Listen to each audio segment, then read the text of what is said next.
Hello everyone. ළමයි මේ වචන දෙකම කියවෙන්නේ එකම විදිහට. නමුත් තේරුම් දෙකම වෙනස්. see මුහුද see දකිනවා. right නිවැරදි right ලියනවා. flower මල flower පිටි. sun පුතා sun ඉර.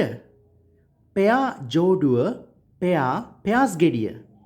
brake තිරිංග brake කඩනවා. මේල් තැපෑල මේල් පිරිමි. මීට් හමු වෙනවා මීට් මස්. බ්ලූ නිල් පාට බ්ලූ පිම්බා. වන් එක වන් දින්න. වීක් දුර්වල වීක් සතිය. ටේල් වලිගය ටේල් කතාව. බයි මිලදී ගන්නවා බයි විසින්. හෝල් සිදුර හෝල් සම්පූර්ණ. අව පැය අව අපේ. නයිට් නයිට්වරයා නයිට් රාත්‍රිය. පීස් සාමය පීස් කෑල්ල. ස්ටේර් පඩිපෙළ ස්ටේර් රවල බලනවා. allowed අවසර දුන්නා allowed ශබ්ද නගා. හිය මෙහෙ හිය ඇහෙනවා.